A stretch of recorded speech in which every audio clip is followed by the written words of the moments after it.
मेरी आवाज़ मेरी पहचान के एक नए एपिसोड के साथ मैं पीहू आप सभी का स्वागत करती हूँ। हमारी हर एक कहानी सच्ची घटनाओं पर आधारित होती है, जिसमें हम बात करते हैं क्राइम, लव, मिस्ट्री, थ्रिलर, जो किसी फिल्मी कहानी से कम नहीं होती। या तो आप ऐसा भी कह सकते हैं, फिल्में इन्हें देखकर बनती हैं, या फिल्में देख समाज में ये घटनाएं होती हैं, या दोनों ही शायद। आज की कहानी भी कुछ ऐसी ही है। यह घटना है उत्तर प्रदेश के बुलंदशहर की, जहां एक रोज़ पुलिस को 31 गोलियों, 31 टुकड़े, 31 कब्रें और एक लाश की खबर मिलती है। अब पुलिस के सामने सवाल ये उठता है कि जब कोई भी इंसान एक दो गोलियों में ही मर जाता है तो इसका क्या मकसद हो सकता है। इस घटना का ताना बाना अब 31 गोलियों, 31 लाशों और 31 कब्रों के इर्द गिर्द घूम रहा था। यह एक ऐसा षड्यंत्र जिसकी तह तक पहुंचने में पुलिस भी एक बार धोखा खा गई। इस क्राइम की कहानी की शुरुआत होती है दो पक्षों की रंजिश से, जिसके बाद कुछ दिनों बाद इलाके के एक डॉक्टर शादाब की गोली मारकर हत्या कर दी गई। पर अब सवाल ये उठता है कि अगर हत्या करना ही मकसद था तो वो एक या दो गोलियों में तो मारा जा सकता था, पर 31 गोलियां और फिर 31 टुकड़े और उनके लिए 31 कब्रें की क्या वजह हो सकती थी। पुलिस के सामने यह एक बड़ा प्रश्न था जिसे सुलझाना भी बेहद ज़रूरी था।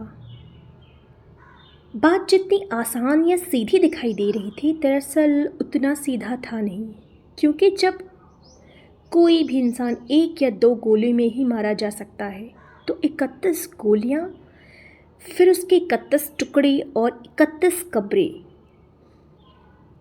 यह सिर्फ रंजिश तो नहीं हो सकती, क्योंकि किसी को मारने के लिए दिल में बेहद नफ़रत की ज़रूरत होती है। तो इस नफ़रत की क्या सीमा रही होगी, इस क्रूरता की क्या सीमा रही होगी, आखिर क्या वजह रहा होगा कि कोई इंसान इतना क्रूर, इतनी नफ़रत किसी के दिल में आ गई कि 31 गोलियां मारने के बाद 31 टुकड़े उस लाश के किए गए। पुलिस अपने सवाल के साथ डॉक्टर शादाब के घर पूछताछ के लिए पहुंचे तो परिवारजनों ने कहा डॉक्टर शादाब से किसी से रंजिश तो दूर की बात है, उनकी तो किसी से कोई तू मैं भी ना थी।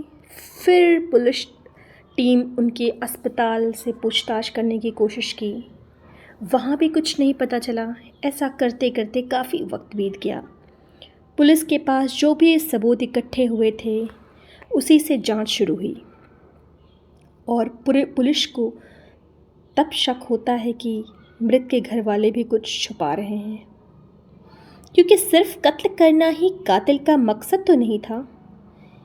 कहते हैं हर जगह गुनहगार पास होता है, पर किसी एक जगह वह चूक कर बैठता है, जहां पुलिस या कोई भी जांच एजेंसी की सफलता होती है। यहाँ भी कुछ ऐसा ही हुआ। पुलिस टीम अपनी जांच की तलाश करते करते जा पहुंची हापुड़। हापुड़ में कत्ल की उस वारदात के करीब जिसे इसी साल 18 मार्च को हापुड़ के हाजीपुर इलाके में अंजाम दिया गया था।